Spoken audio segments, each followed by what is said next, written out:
नमस्कार दोस्तों, master trading psychology में आपका एक बार फिर से स्वागत है। हमारी secret of a pivot boss book series में अब तक हमने कैमरेला इक्वेशन के सभी महत्वपूर्ण लेवल्स को अच्छे से समझ लिया है। उसके बाद हमने S3 और L3 रिवर्सल स्ट्रेटजी सीखी, जहां हमने देखा कि मार्केट सपोर्ट और रेसिस्टेंस से कैसे रिवर्स होता है। लेकिन दोस्तों, मार्केट हमेशा रिवर्स नहीं करता है। कई बार बायर्स या सेलर्स इतने पावरफुल होते हैं कि वे H4 या L4 इन लेबल्स को ब्रेक करके एक बिल्कुल नया ट्रेंड शुरू कर देते हैं। तो दोस्तों, अब सवाल ये है कि ऐसे पावरफुल ब्रेकआउट को पहचाने कैसे, उसमें एंट्री कहाँ लें, स्टॉप लॉस कहाँ रखें और टारगेट क्या होना चाहिए। इन सभी सवालों का जवाब हमें मिलेगा इस वीडियो में, जहां हम सीखेंगे H4 ब्रेकआउट ट्रेड, जो कैमरेला इक्वेशन की सबसे पावरफुल ब्रेकआउट स्ट्रेटजीज में से एक मानी जाती है।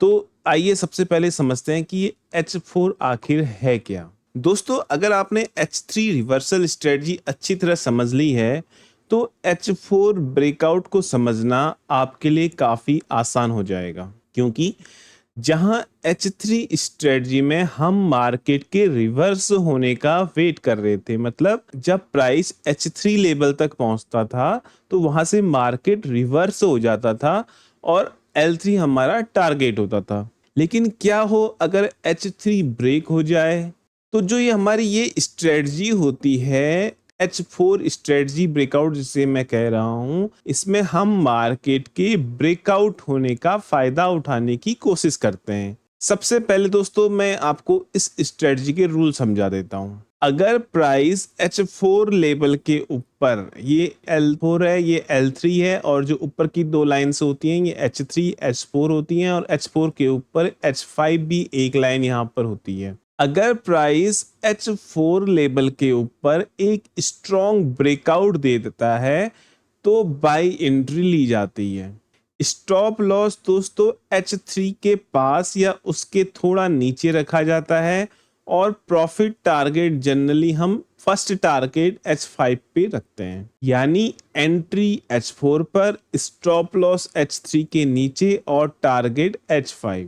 रूल्स तो दोस्तों काफी आसान लग रहे हैं, लेकिन असल ट्रेडिंग में यह स्ट्रेटजी उतनी आसान नहीं होती है। अब सवाल आता है ऐसा क्यों? क्योंकि ज्यादातर लोग क्या करते हैं, जैसे ही H4 से विक ऊपर की ओर जाती है या H4 में प्राइस टच करता है तो लोग समझते हैं कि ब्रेकआउट हो गया है। असल में H4 मार्केट की लास्ट लाइन ऑफ रेसिस्टेंस होती है, यानी यह बायर्स और सेलर्स के बीच आखिरी बड़ी लड़ाई का मैदान होता है। जब प्राइस H4 तक पहुंचता है तो मार्केट को फैसला लेना होता है कि क्या रेसिस्टेंस तोड़कर ऊपर जाना है या वापस वहीं से नीचे की ओर मुड़ जाना है। अगर दोस्तों यहां पर बायर्स की ताकत ज्यादा है तो H4 के ऊपर एक तेज ब्रेकआउट मिलेगा आपको, और आप with in 30 to 50 minute S5 तक पहुंच जाओगे। मैक्सिमम टाइम में दोस्तों ऐसा होगा कि अगर बायर्स की ताकत बहुत ज्यादा होती है तो S5 तक पहुंचने में उनको विद इन 30 मिनट या 40 मिनट या विद इन 1 आवर आप S5 तक पहुंच जाओगे। क्यों? क्योंकि इस समय नए बायर्स तेजी से मार्केट में एंट्री करते हैं, जिससे बाइंग प्रेशर अचानक बढ़ जाता है और कई बार प्राइस बहुत तेजी से H5 टारगेट तक पहुंच जाता है।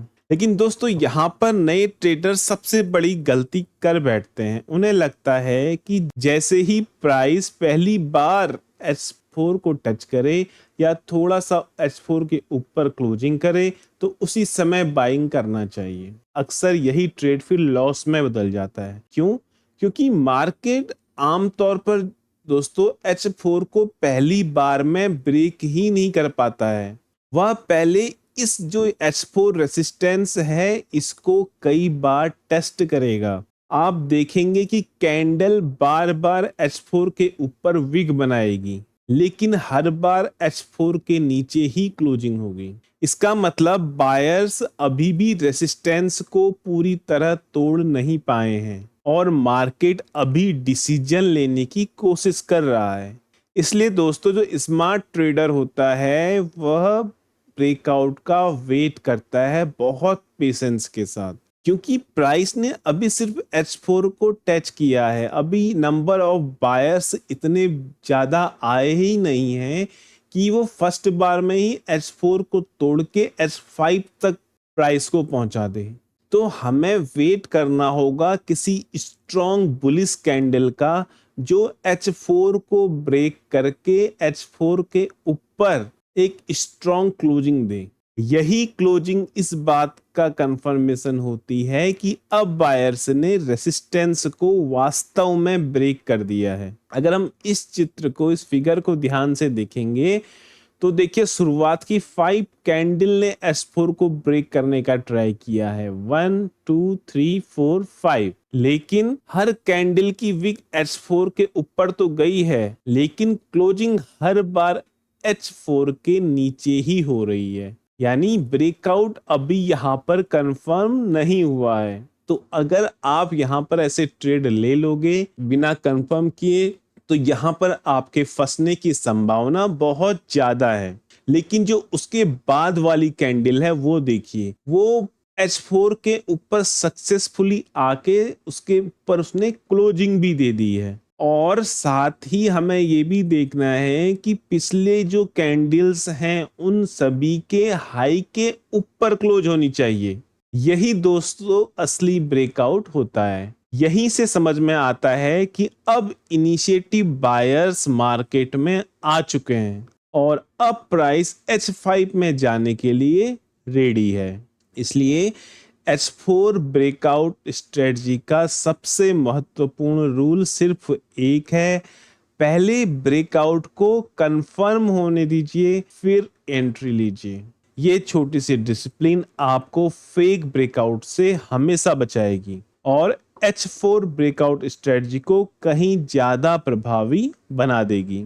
चलिए दोस्तों, इसको अब एक निफ्टी के चार्ट के साथ हम ये स्ट्रेटजी को थोड़ा और डिटेल में समझते हैं। देखिए, ये कैमरेला इक्वेशन है। यहाँ पर जो नीचे के लेवल हैं ये L3, L4 और ऊपर S3 एंड H4। ये मैंने चौथा लेवल यहाँ पर बनाया है H5 लेवल। कैमरेला पिवोट्स कैसे ड्रॉ किए जाते हैं ये मैंने आपको फर्स्ट वीडियो में बताया था कि इंडिकेटर्स पे जाके आपको सर्च मारना है कैमरेला पिवोट्स, तो उससे आपको चार्ट पर ये ड्रॉ कैमरेला पिवोट्स ड्रॉ हो जाएंगी। और यहाँ से फिर सेटिंग में जाके हमें इनपुट्स में जाना है और जो हमें चाहिए लेवल्स वो हम यहाँ पर से सिलेक्ट कर सकते हैं। जैसे मैं generally L3, L4 and S3 and S4 का यूज करता हूँ और S5 का यूज हम तब करते हैं जब हमें H4 ब्रेकआउट स्ट्रेटजी का यूज करना होता है। दोस्तों H5 और L5 को मैं ग्रीन कलर से शो करता हूं, तो इसलिए आपको यहाँ पर जो कलर दिख रहा है ये ग्रीन कलर का दिख रहा है। तो जो ग्रीन कलर की लाइन है वो H5 की है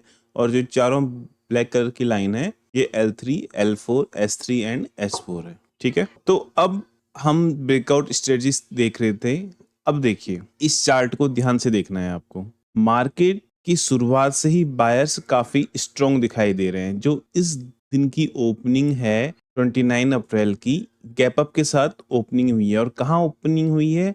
H3 के सीधे ऊपर ओपन हुआ है और H4 तक गया है। ये जो विक दिख रही है आपको, अगर मैं थोड़ा सा बड़ा करूं, जो ये विक दिख रही है ये H4 के ऊपर तक गई है, लेकिन H4 का लेवल अभी ब्रेक नहीं किया है क्योंकि क्लोजिंग इसकी अभी भी H4 के नीचे ही हुई है। अब दोस्तों यहीं से इस पूरे सेटअप का सबसे महत्वपूर्ण हिस्सा शुरू होता है। ध्यान दीजिए, जैसे ही प्राइस H4 तक पहुंचता है वैसे ही तुरंत ब्रेकआउट नहीं होता। अगर आप इस हिस्से को देखेंगे तो प्राइस कुछ समय तक इसी रेसिस्टेंस के आसपास घूमता रहता है। एक कैंडल ऊपर जाने की कोशिश करती है, फिर अगली कैंडल थोड़ी नीचे आ जाती है और फिर बायर्स दोबारा कोशिश करते हैं, लेकिन मार्केट अभी भी साफ डायरेक्शन नहीं दे रहा है। यानी इस समय बायर्स और सेलर्स दोनों अपनी पूरी ताकत लगा रहे हैं। बायर्स जो है वो इस रेसिस्टेंस को ब्रेक करना चाहते हैं और जो सेलर्स हैं वो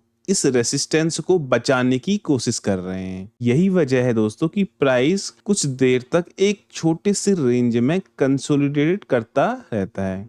अब सोचिए, अगर कोई ट्रेडर H4 के पास प्राइस पहुंचते ही बाई कर ले तो उसके पास अभी तक ब्रेकआउट का कोई कंफर्मेशन ही नहीं है, क्योंकि मार्केट अभी भी डिसीजन लेने की प्रोसेस में नहीं है। लेकिन दोस्तों, कुछ कैंडल्स के बाद पिक्चर पूरी तरह बदल जाती है। इस बार बायर्स पहले से कहीं ज्यादा ताकत के साथ आते हैं और एक स्ट्रॉन्ग यहाँ पर देखिए बुलिश कैंडल बनती है, जो सिर्फ H4 को टच ही नहीं करती बल्कि उसके ऊपर मजबूती के साथ क्लोज भी होती है। यही वो मोमेंट है जहां पर हमें पता चलता है कि बायर्स ने आखिरकार S4 रेजिस्टेंस की दीवार को तोड़ दिया है। और यही दोस्तों H4 ब्रेकआउट का कंफर्मेशन है। देखिए, जो एक कैंडल बनी है, ये कैंडल पिछले सारी कैंडल के हाई के ऊपर भी क्लोज हुई है। तो हमारा अब एकदम कंफर्म हो गया है कि यहाँ पर अब हम एंट्री ले सकते हैं। ये हमारी एंट्री कैंडल है। स्टॉप लॉस हमारा H3 के नीचे बनेगा और फर्स्ट टारगेट हमारा बनेगा H5, जो ये मेरी ग्रीन कैंडल है। अब दोस्तों, एक चीज और नोटिस कीजिए, जैसे ही ब्रेकआउट होता है, ब्रेकआउट कंफर्मेशन होने के बाद मार्केट का बिहेवियर एकदम बदल जाता है। जो प्राइस H4 के नीचे रुक रुक कर चल रहा था, वही अब तेज मोमेंटम के साथ ऊपर बढ़ने लगता है। नई बायर्स भी इस मूव में शामिल होने लगते हैं, क्योंकि जैसे ही बायर्स को पता चलता है कि अब H4 ब्रेकआउट कंफर्म हो गया है, इसमें बहुत बड़ी मात्रा में बायर्स अब यहाँ पर से एंट्री करने लग जाते हैं, जिससे बाइंग प्रेशर लगातार बढ़ता जाता है। और उसका रिजल्ट देखिए दोस्तों, आप चार्ट में साफ देख सकते हैं। प्राइस बिना किसी बड़ी रुकावट के सीधे H5 टारगेट तक पहुंच जाता है। यानी जिस ट्रेडर ने जल्दीबाजी नहीं की बल्कि कंफर्मेशन का इंतजार किया, उसे एक हाई प्रोबेबिलिटी ब्रेकआउट ट्रेड यहां पर मिल गया। तो दोस्तों, इस पूरे एग्जाम्पल से हमें क्या सीख मिलती है? H4 तक प्राइस पहुंच जाना, जो ये H4 लेवल है, यहाँ तक प्राइस पहुंच जाना बाई सिग्नल नहीं है। H4 के आसपास थोड़ा रुकना वो पूरी तरह सामान्य बात है, क्योंकि बायर्स और सेलर्स के बीच असली लड़ाई यहीं पर चल रही होती है। हमें सिर्फ उस लड़ाई को देखना है, हमें उस पे कूदना नहीं है। और जैसे ही बायर्स उस लड़ाई को जीतकर H4 के ऊपर स्ट्रॉन्ग क्लोजिंग दे दें, तभी एंट्री लेनी है। यही छोटी सी पेशेंस H4 ब्रेकआउट स्ट्रेटजी को दोस्तों इतना ज्यादा पावरफुल बनाती है। तो दोस्तों, आज हमने कैमरेला इक्वेशन की H4 ब्रेकआउट स्ट्रेटजी को विस्तार से समझा। हमने सीखा कि सिर्फ H4 को टच करना बाय सिग्नल नहीं होता है, बल्कि एक स्ट्रॉन्ग ब्रेकआउट कंफर्मेशन का इंतजार करना इस स्ट्रेटजी की सबसे महत्वपूर्ण शर्त है। याद रखिए, ट्रेडिंग में सबसे ज्यादा पैसा जल्दबाजी करने वाले ट्रेडर्स नहीं, बल्कि सही समय का धैर्यपूर्वक इंतजार करने वाले ट्रेडर्स कमाते हैं। और H4 ब्रेकआउट स्ट्रेटजी हमें यही डिसिप्लिन सिखाती है। लेकिन दोस्तों, कैमरेला इक्वेशन यहीं खत्म नहीं होती।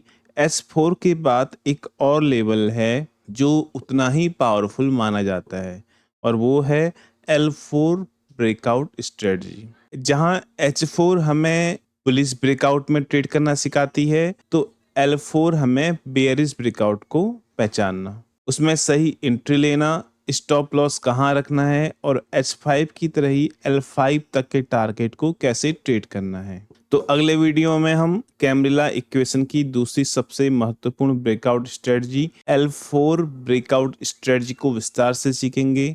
इसलिए अगर आप कैमरेला इक्वेशन को पूरी तरह मास्टर करना चाहते हैं तो अगला वीडियो बिल्कुल भी मिस मत कीजिए। अगर आपको यह वीडियो पसंद आया हो तो इसे लाइक कीजिए, अपने ट्रेडिंग फ्रेंड्स के साथ शेयर कीजिए, और अभी तक चैनल सब्सक्राइब नहीं किया है तो सब्सक्राइब करके बेल आइकन जरूर दबाइए, ताकि हमारी secret of a pivot boss book series का कोई भी पार्ट आपसे मिस न हो। मैं मिलता हूँ आपको अगले वीडियो में।